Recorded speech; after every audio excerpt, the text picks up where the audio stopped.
Warahmatullahi wabarakatuh. Bismillahirrahmanirrahim.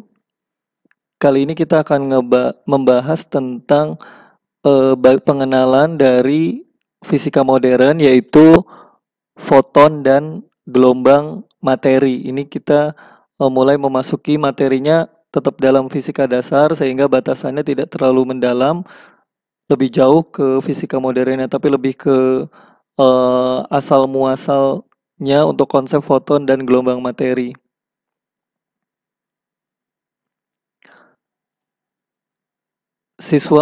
Mahasiswa dapat memahami apa yang dimaksud dengan konsep kuantisasi, kemudian dualisme partikel dan gelombang, serta beberapa konsekuensinya. Nah, kemudian mahasiswa dapat menyelesaikan beberapa persoalan yang berkaitan tentang foton dan gelombang materi. Ya, kita akan berkenalan dengan apa itu foton. Oke, lanjut. Dualitas partikel gelombang. Dualitas berarti apa ya? Bersifat mendua ya. Jadi sifat partikel dan gelombang itu menjadi satu. Partikel dan gelombang itu menjadi satu. Dia kadang bertingkah sebagai gelombang dengan pengamatan tertentu, dia bertingkah sebagai partikel. Nah, dasar awalnya adalah percobaan interferensi Young yang kemarin sudah dijelaskan pada interferensi dan difraksi, menunjukkan bahwa ini cahaya adalah gelombang, memiliki sifat gelombang, yaitu mengalami superposisi, kemudian interferensi dan difraksi. Nah, itu menguatkan bahwa cahaya itu adalah gelombang. Nah, berkas elektron kita tahu adalah partikel, mengalami sama juga ternyata, mengalami sifat interferensi dan difraksi. Ini menunjukkan bahwa berkas elektron mempunyai sifat gelombang.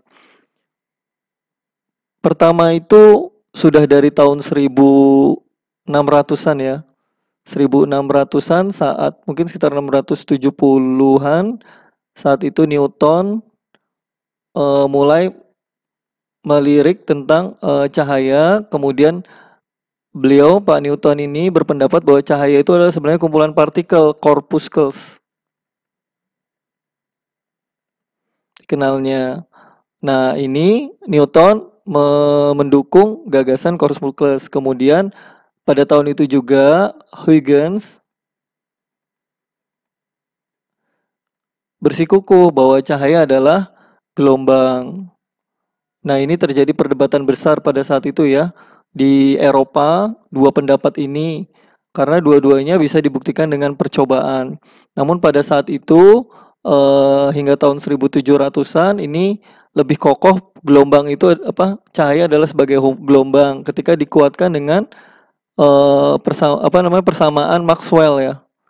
Maxwell dengan gelombang elektromagnetiknya yang menemukan besar kecepatan cahaya. Nah, namun pada tahun 1900-an akhirnya dibangkitkan oleh Max Planck, fisik ilmuwan Jerman, dan didukung oleh Einstein,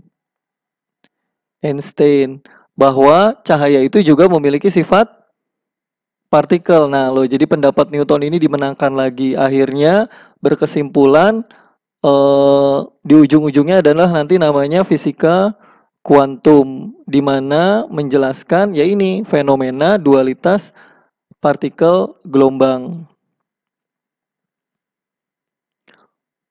Foton itu bisa kita sebutkan sebagai partikel cahaya sejauh ini. Kemudian konsep radiasi benda ini pertama berangkat dari kasusnya Max Planck. Itu ketika benda bertemperatur tinggi, kita panaskan, memancarkan radiasi EM. Semakin tinggi temperaturnya, semakin tinggi radiasi yang dipancarkan. Contohnya apa? Ketika kita memanaskan besi, ketika melebihi sampai 1000 derajat, dia akan mulai kelihatan ya, orange, merah, terus kemudian putih. Nah, kemudian untuk bertemperatur rendah, memancarkan radiasi dengan panjang gelombang dominan pada frekuensi rendah. Nah, ini dia.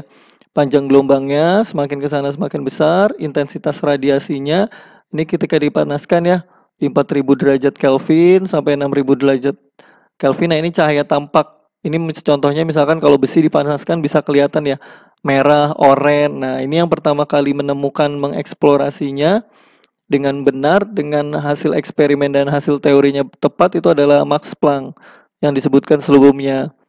Beliau menggunakan hipotesisnya adalah model osilator harmonik. Nah, ingat ya, tahun 1900-an awal itu elektron belum ketemukannya konsep elektron itu baru mulai awal-awal dikenalkan. Nah, nanti dia masih pakai konsep osilator harmonik dengan energinya diskrit. Ini adalah E sama dengan suatu konstanta kalikan frekuensi. Jadi energi itu berbanding lurus dengan frekuensi dan dia menambahkan suatu konstanta yang kita tidak tahu apa. N adalah diskrit, bisa dihitung 1, 2, 3, 4, 5. Nah, N adalah bilangan bulat.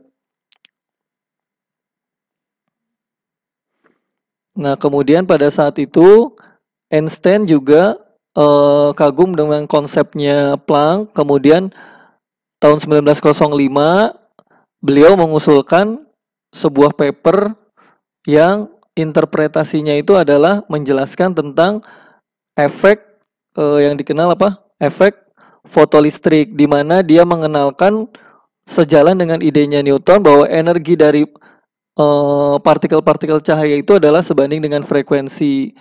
Dia turunkan bahwa energi itu berbanding terbalik dengan panjang gelombang. Nah, pada saat itulah kuanta mulai dikenal. Kuanta atau kumpulan paket-paket energi. Paket-paket energi cahaya dikenal sebagai kuanta. Ingat-ingat ya, E sama dengan H kali F. F sama dengan itu kan isinya apa? Kecepatan, dalam hal ini kecepatan cahaya bagi panjang gelombang. Nah, kuanta energi radiasi M tersebutlah yang dikenal sebagai foton. Nah, kalau ada dalam fisika ilmu fotonik berarti ilmu yang mengkaji tentang foton, teknologi cahaya.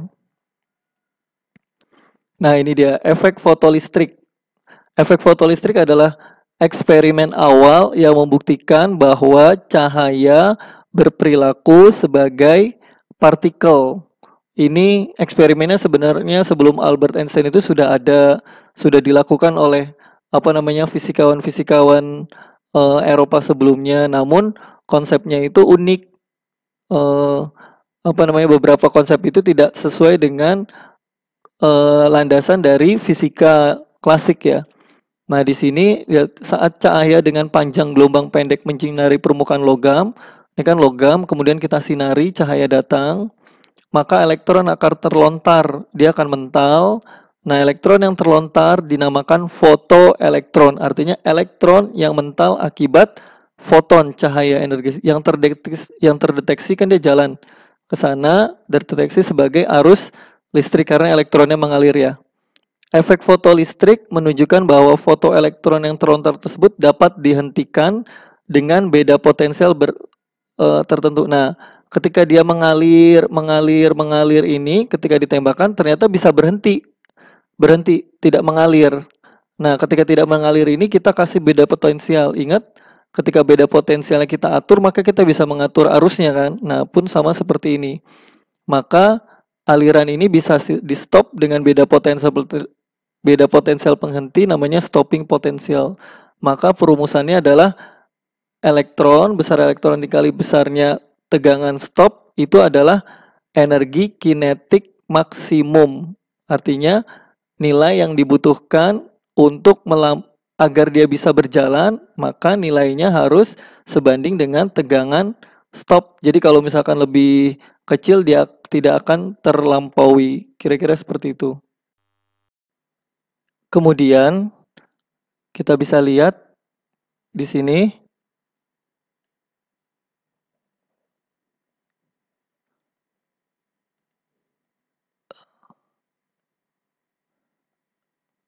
untuk efek fotolistrik yang tadi dijelaskan, eksperimennya itu menunjukkan sebuah hasil yang menarik, yaitu bahwa efek fotolistrik artinya aliran foton tersebut tidak terjadi jika frekuensi cahaya dicatat frekuensi ya, yang digunakan itu kurang dari suatu nilai ambang. Nilai ambang itu berarti nilai apa?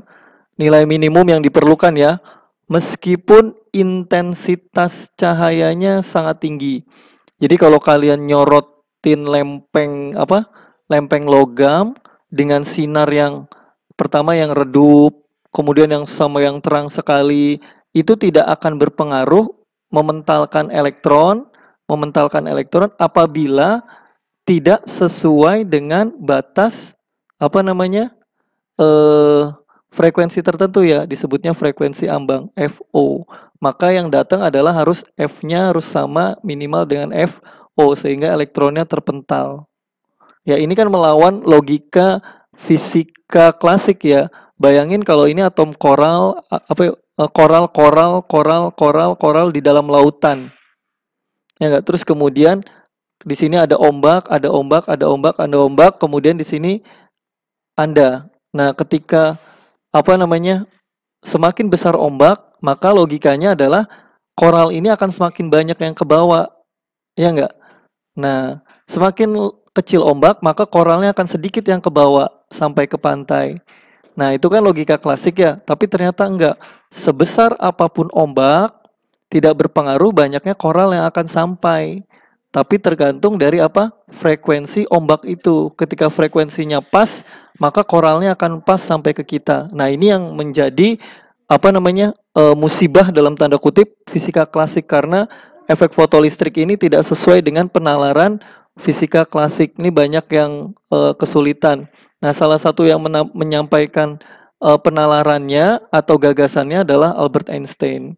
Nah, di sana ada energi minimum yang diperlukan agar terjadi elektronnya lepas yang disebut sebagai fungsi kerja. Nah, itu frekuensi dasarnya itu. Frekuensi yang terkait dengan energi minimum dinamakan sebagai frekuensi ambang atau cut off frekuensi. Nah, di sini ada frekuensi ambangnya berapa. Kalau frekuensinya di sini belum sampai ke angka 6, dia tidak akan ada elektron yang mental walaupun intensitasnya tinggi. Kira-kira seperti itu. Oke, kemudian di sini hasil eksperimennya bahwa E sama dengan H dikali frekuensi, ini adalah potensial ambang ditambah energi kinetik maksimum. Energi kinetik maksimum sama dengan E kali tegangan penghenti. Sehingga tegangan penghenti sama dengan konstanta Planck dibagi massa elektronnya kali frekuensi potensial ini kali E. Nah, ungkapan kekekalan energi ini ya berlaku bahwa energi suatu foton dapat datang digunakan untuk melepaskan elektron dari logam dan sisanya untuk energi kinetik. Nah, ini kekekalan energi tetap berlaku. Persamaan linear tersebut, linear itu persamaan yang lurus ini ya, dapat menjelaskan hasil eksperimen. Kemiringan garis, ini kemiringan garis atau gradien ini adalah bandingan dari H konstanta Planck dibanding E. Titik potong dengan sumbu tegak memberikan informasi titik potongnya ya. Titik potongnya ini memberikan informasi adalah potensial penghenti dibagi E. Baik, kita coba latihan soal ya. Dalam percobaan efek fotolistrik digunakan cahaya dengan frekuensi segini nih. 3 kali 10 pangkat 15 Hz menyinari katoda, lempeng katoda yang terbuat dari logam dengan fungsi kerjanya 2,3 elektrovolt. Tentukanlah besar energi satu foton. Yang B, tentukanlah energi kinetik maksimum elektron, energi kinetik maksimum. Yang C adalah tentukan besar potensial penghenti atau stopping potential. Yang pertama, besar untuk satu energi foton itu adalah E sama dengan HF, berarti H-nya jangan lupa nih 6,6 kali 10 pangkat minus 34 Joule kali sekon. Ini kali Hertz, berarti energinya adalah 19,8 10 pangkat minus 19 Joule. Ini kecil ya, kecil sekali ya. Iya, karena cuma satu foton.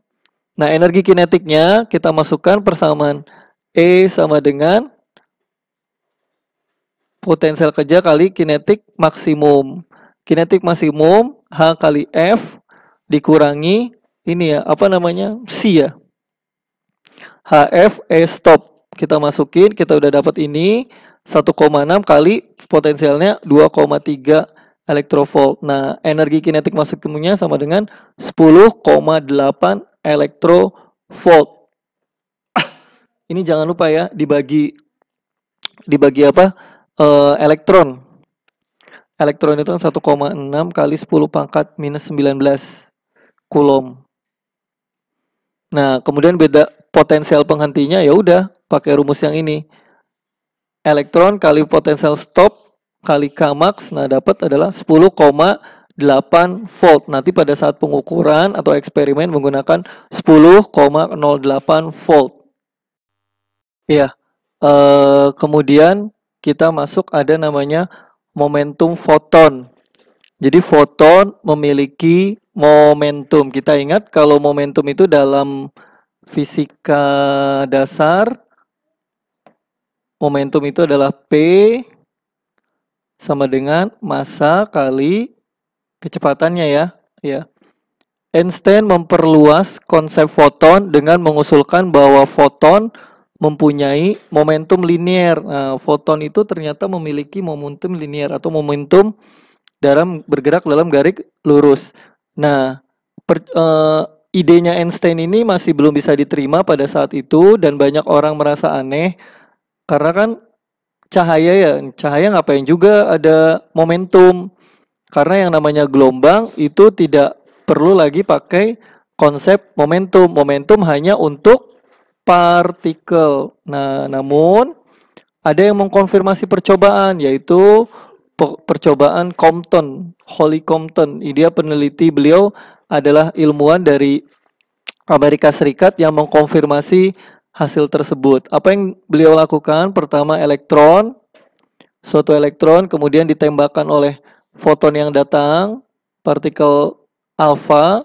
Nah, kemudian di sana terjadi hamburan. Pertama, elektron ketika ditembakkan ini kok elektron mental seperti halnya bola biliar, ke sana. Elektron terhambur ke sana, foton juga terhambur ke sana. Nah, terdeteksi di sini ada deteksi ya. Alat pendeteksi, fotonnya terhambur dengan sudut sekian. Sudutnya kecil, nah ini dengan perhitungan sehingga bisa dikalibrasi. Nah, energi HF sama dengan HF aksen ditambah energi yang datang sama dengan energi yang ini terhambur sama kinetik elektron yang terhambur. Nah, ini totalnya adalah momentum foton yang datang. Kan berarti kalau bola biliar kan nabrak, itu berarti sifatnya partikel ya. Cetak, tak. Nah, itu kan berarti sama dengan ada foton yang terhambur, ada elektron yang terhambur. Artinya si foton ini memiliki sifat partikel. Nah, ini disebut hamburan Compton. Hamburan ini membentuk sudut ya. Momentum dan energi partikel relativistik. Relativistik kenapa? Karena kita bekerja dengan kecepatan foton, yaitu kecepatan cahaya. Sehingga momentumnya harus memenuhi momentum teori relativitas khusus ya. Ada ini nih. Ada fungsi gamma ini atau fungsi Lorentz-nya ini. MC kuadrat. Jadi C-nya udah C kecepatan cahaya ya. Sehingga momentum dan energi foton sama dengan PeV C kuadrat E dibagi C, E sama dengan HF, C sama dengan lambda C. Nah, H per lambda. Nah, lagi-lagi kekekalan energi dan momentum memberikan ini berlaku ya di walaupun bekerja pada partikel yang sangat kecil. Ini HF sama dengan HF aksen setelah terhambur, kemudian kinetik hamburan elektron.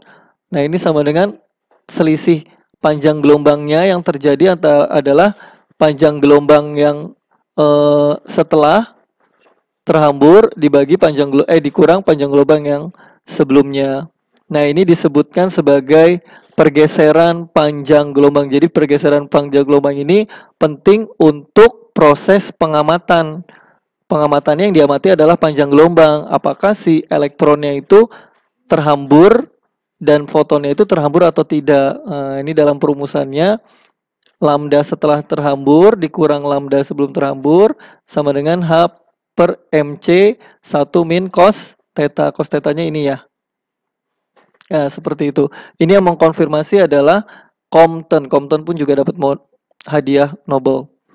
Nah, kemudian ada di sini kalau misalkan tidak ada sudutnya 0 derajat berarti tidak terjadi hamburan ya.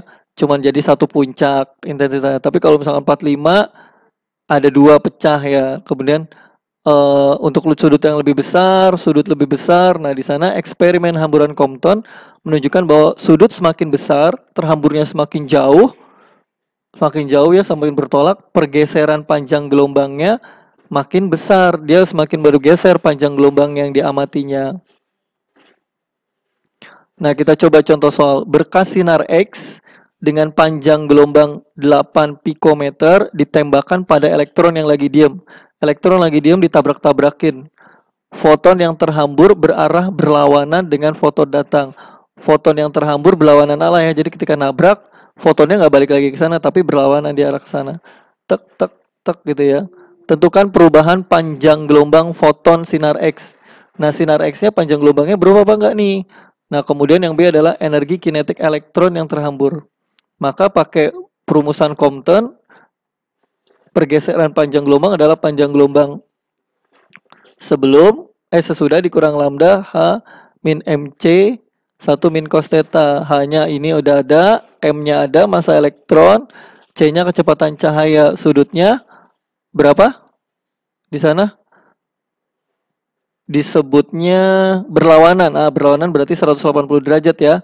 Nah, di sini berarti 4,86 pikometer. Berarti terjadi perubahan ini ya, perubahan titik cos 180 derajat tidak disebutkan di soal, tapi kita harus tahu tegak lurus berlawanan berarti kan 180 ya. Nah, energi kinetiknya ya udah berarti tadi kinetik sama dengan FD FT setelah tumbukan HC per lambda dibagi HC per sama dengan 9 kilo elektrovolt. Jangan lupa dibagi ini yang elektron. Coulomb untuk satu elektron. Oke. Nah, ini dia yang terakhir, panjang gelombang de Broglie. Panjang gelombang de Broglie. De Broglie ini adalah seorang pangeran Prancis yang dia menjadi ilmuwan di mana dia yang memadukan atau mendamaikan antara konsep partikel gelombang.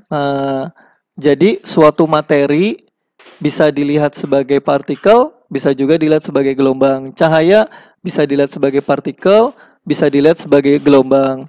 Nah, de Broglie ini dia mengagumi konsep Einstein maupun Einsteinnya sendiri. Pada saat itu dia masih muda, usianya sekitar 28 tahunan.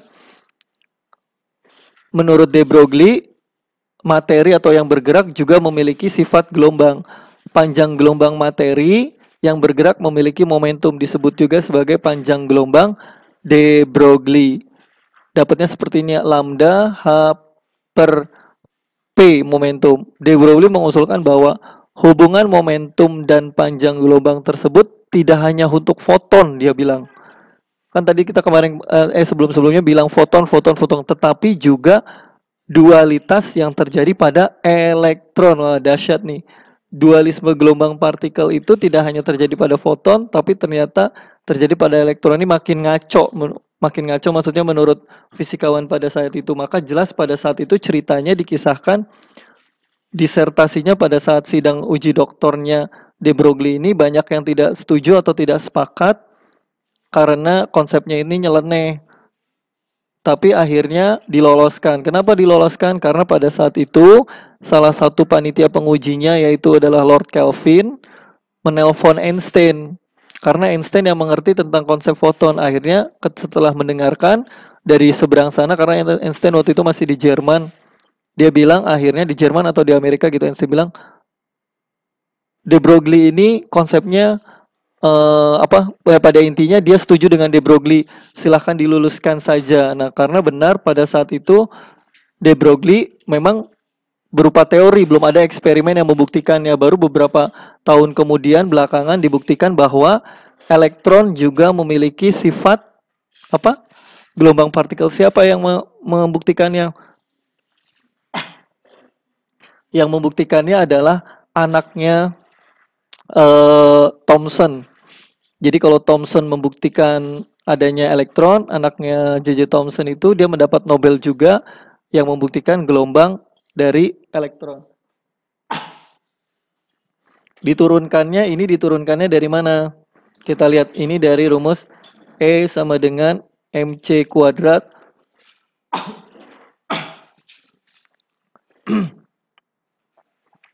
sama dengan M kali C kali C. Nah, kemudian M kali C itu kan momentum dikali C sama dengan P dikali kecepatan. Kecepatan itu rumusnya apa? Frekuensi kali lambda. Nah, E sama dengan apa? Tadi H kali F sama dengan P dikali F kali lambda. F coret, maka kita dapatkan P sama dengan H per lambda. Ya. Jadi momentum itu sifat partikel bisa diungkapkan dalam panjang gelombang. Panjang gelombang bisa diungkapkan dalam partikel. Nah, ini dua penulisan rumus yang berbeda, arti fisikanya pun berbeda. Nah, ini dia dahsyatnya penemuan de Broglie. Nah, lebih dalamnya bisa dibahas pada fisika kuantum. Banyak temuan-temuan hebat atau banyak konsepsi-konsepsi hebat dari konsep de Broglie ini.